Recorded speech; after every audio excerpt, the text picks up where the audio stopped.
नमस्कार, KP News 24/7 में आपका स्वागत है। मैं हूं पूजा आपके साथ। आइए सबसे पहले देखते हैं मुख्य समाचार। कर्नाटक विधानसभा का शीतकालीन सत्र 9 दिसंबर से शुरू होगा।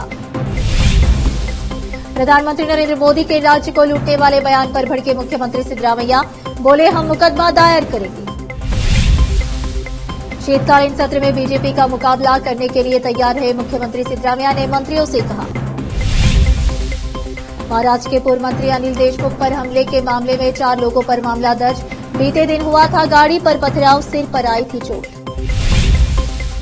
पूर्व प्रधानमंत्री इंदिरा गांधी की आज है जयंती। प्रधानमंत्री मोदी और खड़गे समेत बड़े दिग्गजों ने पूर्व सीएम को किया याद।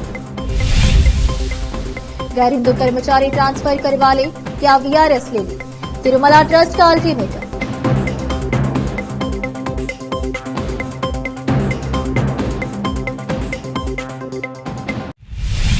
अब समाचार विस्तार से। मीडिया ने कर्नाटक के राज्यपाल थावरचंद गहलोत की आधिकारिक सम्मन अधिसूचना का हवाला देते हुए बताया कि बेलगावी में कर्नाटक विधानसभा का शीतकालीन सत्र 9 दिसंबर से शुरू होगा। अधिसूचना में कहा गया है कि राज्यपाल ने कर्नाटक विधानसभा और कर्नाटक विधान परिषद को 9 दिसंबर को सुबह 11 बजे सुवर्ण विधान सौदा बेलगावी में बैठक के लिए बुलाया है। प्रधानमंत्री नरेंद्र मोदी ने हाल ही में महाराष्ट्र चुनाव में प्रचार के दौरान एक रैली में आरोप लगाया था कि कांग्रेस कर्नाटक राज्य को लूटने में लगी है। अब इसे लेकर कर्नाटक के सीएम सिद्धरामैया ने कड़ी आपत्ति जताई है। मुख्यमंत्री ने प्रधानमंत्री की टिप्पणी पर नाराजगी जताते हुए कहा कि वे इसके खिलाफ मुकदमा दायर करने पर भी विचार कर रहे हैं। बेंगलुरु में कनकदास जयंती समारोह के दौरान पत्रकारों से बात करते हुए सीएम सिद्धरामैया से जब प्रधानमंत्री की टिप्पणी के बारे में सवाल किया गया तो उन्होंने कहा कि प्रधानमंत्री झूठ बता रहे हैं, वे वोटों के लिए लोगों को गुमराह कर रहे हैं। हम इसके कानूनी कोण की समीक्षा कर रहे हैं और मुकदमा दायर करने पर विचार कर रहे हैं। उल्लेखनीय है कि प्रधानमंत्री ने महाराष्ट्र में रैली के दौरान कहा था कि कर्नाटक में कांग्रेस ने लोगों से झूठ बोला और लोगों का वोट लिया। सरकार बनाने के बाद अब वे लोगों से किए वादों को पूरा नहीं कर रहे हैं। इसके बजाय उन्होंने कर्नाटक में वसूली अभियान चलाया हुआ है। कर्नाटक में हर दूसरे दिन नया घोटाला सामने आ रहा है। कांग्रेस दिन के उजाले में लोगों को लूट रही है। कथित तौर पर उसी लूटे गए पैसे से महाराष्ट्र में चुनाव लड़ा जा रहा है। अगर आप महाराष्ट्र को बचाना चाहते हैं तो हमें कांग्रेस को यहां से दूर ही रखना होगा। मुख्यमंत्री सिद्धरामैया ने सोमवार को अपने कैबिनेट सहयोगियों से अगले महीने बेलगावी में होने वाले राज्य विधानमंडल के शीतकालीन सत्र से पहले और उसके दौरान विपक्षी दलों से मुकाबला करने के लिए तैयार रहने का आह्वान किया। उनकी कैबिनेट सहयोगियों के साथ बैठक ऐसे समय में हुई है जब संकटग्रस्त कांग्रेस सरकार कई आग बुझा रही है। सबसे ताजा मामला वक्फ बोर्ड को लेकर विवाद और सरकार की प्रतिबद्धता को लेकर पैदा हुआ भ्रम है। एक वरिष्ठ मंत्री ने कहा, मुख्यमंत्री ने हमें सरकार पर विपक्ष के हमले, मुख्य रूप से वक्फ विवाद पर हमले से निपटने के लिए सत्र में तैयार रहने की सलाह दी है। कर्नाटक के चित्रदुर्ग से 6 बांग्लादेशी नागरिकों को गिरफ्तार किया गया है, जिनके पास से फर्जी पासपोर्ट और आधार कार्ड भी बरामद हुए।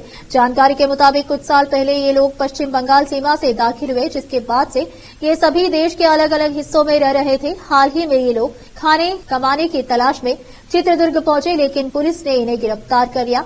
फिलहाल इस मामले की जांच चल रही है। इस बार के झारखंड चुनाव में भी बांग्लादेशी घुसपैठियों का मुद्दा काफी हावी है।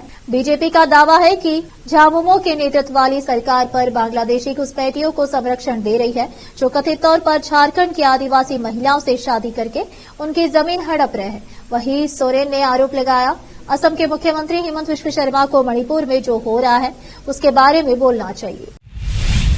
महाराष्ट्र के पूर्व मंत्री और राष्ट्रवादी कांग्रेस पार्टी शरद चंद्र पवार के नेता अनिल देशमुख की कार पर सोमवार रात हुए हमले मामले में पुलिस का एक्शन तेज हो गया है। अनिल देशमुख की गाड़ी पर पथराव के संबंध में 4 अज्ञात व्यक्तियों के खिलाफ हत्या के प्रयास के आरोप में मामला दर्ज कर लिया गया है। दरअसल अनिल देशमुख नारखेड़ गांव में जब एक जनसभा में भाग लेने के बाद रात करीब 8 बजे कटोल लौट रहे थे, तब उनकी गाड़ी पर पथराव किया गया। इस दौरान वह घायल हो गए। उनके सिर पर चोट आई, उन्हें एक निजी अस्पताल में भर्ती कराया गया। राकंपा एसपी ने महाराष्ट्र विधानसभा चुनाव प्रचार के अंतिम दिन हुई इस घटना की उच्च स्तरीय जांच की मांग की है। पुलिस अधिकारियों के मुताबिक कटोल के समीप जलालखेड़ा रोड पर बेलपाटा के पास अनिल देशमुख की गाड़ी पर कुछ अज्ञात व्यक्तियों ने पथराव किया। इसमें वह घायल हो गए। उन्हें तत्काल कटोल सिविल अस्पताल ले जाया गया। बाद में उन्हें यहां एक निजी अस्पताल में भर्ती कराया गया। नागपुर के ग्रामीण पुलिस अधीक्षक एसपी हर्ष पोद्दार ने मंगलवार को बताया कि इस मामले का गंभीरता से संज्ञान लेते हुए हत्या के प्रयास के आरोप में 4 अज्ञात व्यक्तियों के खिलाफ मामला दर्ज किया गया है। अब फिलहाल लेते एक छोटा सा ब्रेक।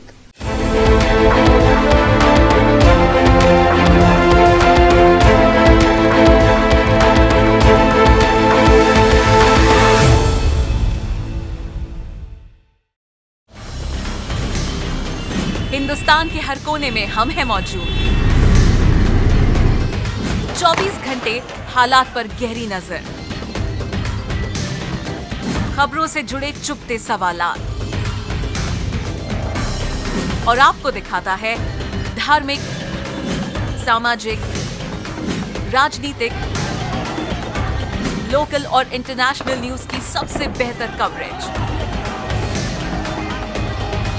जो आपको रखती है हर पल बाखबर। देश और दुनिया भर की खबर के लिए देखते रहें KP News 24/7। Noor education trust Bidar की ओर से चलाए जाने वाला Noor MEd and BEd college Bidar, recognised by NCTE Delhi and affiliated to Bidar University, Bidar. Admission are open for the academic year 2024-25. विशेषज्ञ और सक्षम शिक्षकों द्वारा शिक्षा प्राप्त करने के लिए नूर एमएड एंड बीएड कॉलेज में दाखिला लें और शांत वातावरण में शिक्षा प्राप्त करें। बीदर शहर में बेहतर शिक्षा का एकमात्र केंद्र Noor MEd and BEd college, Shahpur gate, Bidar. Phone numbers 9945283920, 8482221297। Break के बाद आपका स्वागत है। आइए देखते हैं देश के अन्य समाचार। महाराष्ट्र में होटल से चुनाव आयोग ने 2 करोड़ की रकम बरामद की है। जानकारी के मुताबिक जिस कमरे से ये रकम मिली उसमें एकनाथ शिंदे गुट के नेता जयंत साठे ठहरे हुए थे। फिलहाल इस खबर के अधिक विवरण की प्रतीक्षा की जा रही है। महाराष्ट्र की सियासत में पिछले दिनों जो कुछ घटा उसकी वजह से इस बार राज्य का चुनाव बेहद रोमांचक हो चला है। ऐसे में हर किसी की नजरें इसी बात पर लगी है कि आखिर महाराष्ट्र में बाजी किसके हाथ लगेगी। महाराष्ट्र में विधानसभा चुनाव 20 नवंबर को होंगे और मतों की गिनती 23 नवंबर को होगी। वोटर्स को लुभाने के लिए हर पार्टी जी तोड़ मेहनत कर रही है।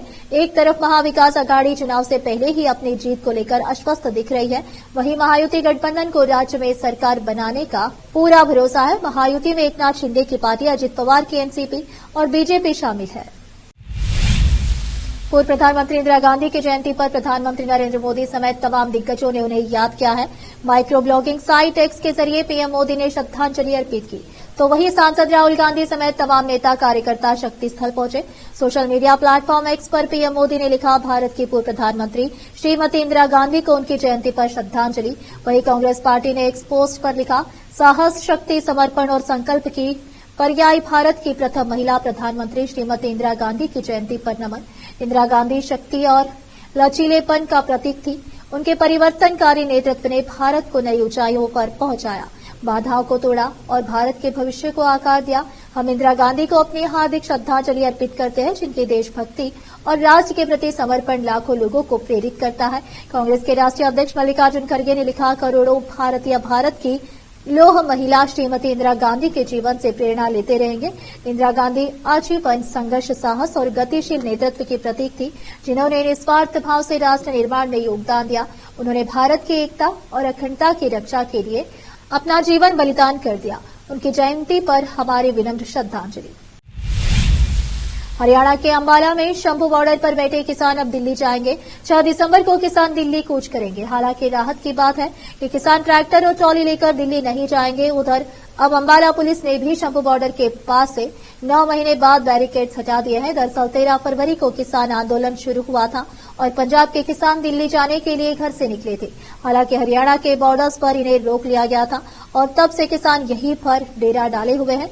अब अंबाला के शंभू बॉर्डर से पुलिस ने 9 महीने बाद बैरिकेड्स हटाकर रास्ता खोल दिया है। यहां पर रास्ता बंद होने की वजह से लोगों को आवागमन में परेशानी आ रही थी। उधर अब अंबाला पुलिस ने शहर से शंभू बॉर्डर तक लगाए गए सभी बैरिकेड्स हटा दिए हैं और अब राहगीर शंभू टोल प्लाजा तक अपने वाहन ले जा सकते हैं और वहां से चंडीगढ़ या कैथल हाईवे से होते हुए अपनी मंजिल की ओर बढ़ सकते हैं। तिरुपति मंदिर में अब गैर हिंदू काम नहीं कर सकेंगे। तिरुपति देवस्थानम टीटीडी बोर्ड के नवनियुक्त अध्यक्ष बीआर नायडू ने गुरुवार को कहा कि भगवान वेंकटेश्वर के निवास तिरुपति में काम करने वाले सभी लोग हिंदू होने चाहिए।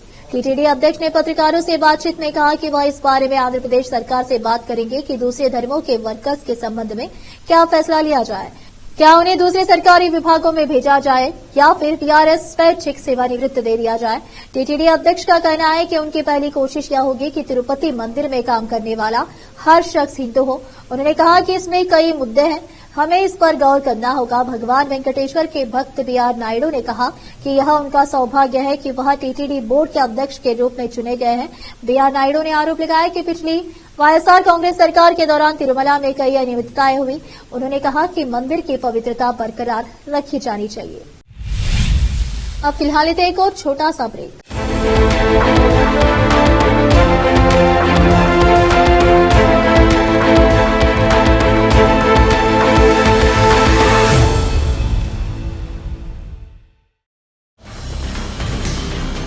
हिंदुस्तान के हर कोने में हम हैं मौजूद।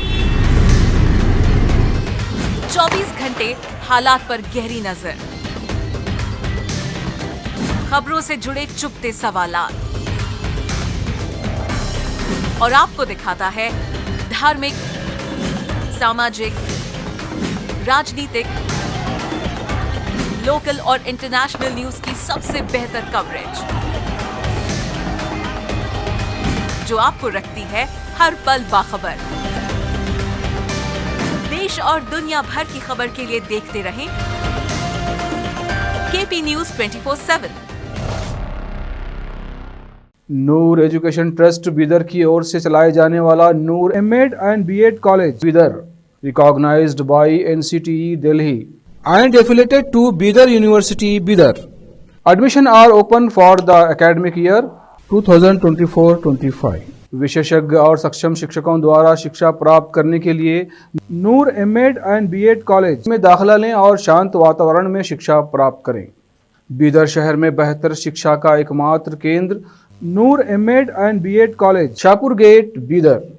Phone numbers 9945283920, 8482221297। ब्रेक के बाद आपका स्वागत है। आइए देखते हैं देश के अन्य समाचार।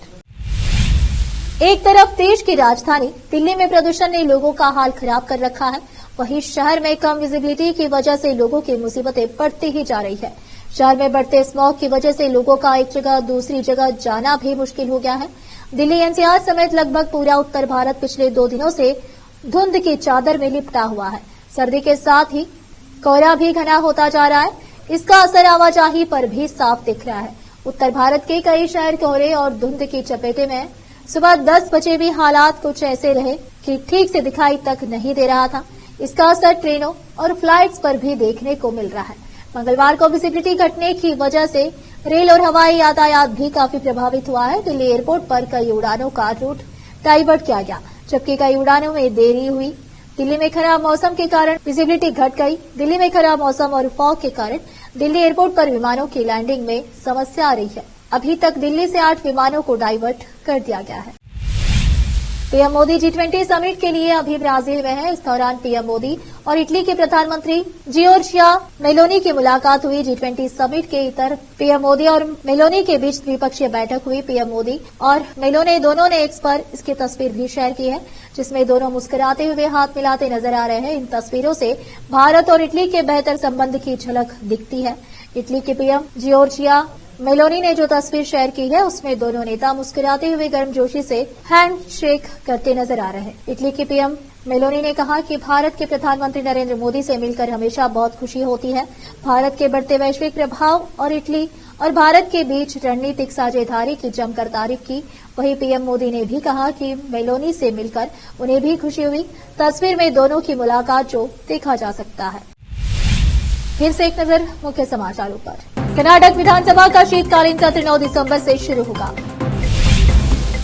प्रधानमंत्री नरेंद्र मोदी के राज्य को लूटने वाले बयान पर भड़के मुख्यमंत्री सिद्धरामैया, बोले हम मुकदमा दायर करेंगे। शीतकालीन सत्र में बीजेपी का मुकाबला करने के लिए तैयार रहे मुख्यमंत्री सिद्धरामैया ने मंत्रियों से कहा। महाराष्ट्र के पूर्व मंत्री अनिल देशमुख पर हमले के मामले में 4 लोगों पर मामला दर्ज। बीते दिन हुआ था गाड़ी पर पथराव, सिर पर आई थी चोट। पूर्व प्रधानमंत्री इंदिरा गांधी की आज है जयंती। प्रधानमंत्री मोदी और खरगे समेत बड़े दिग्गजों ने पूर्व सीएम को किया याद। गैर हिंदू कर्मचारी ट्रांसफर करवा ले या वीआरएस ले ली, तिरुमला ट्रस्ट का अल्टीमेटम।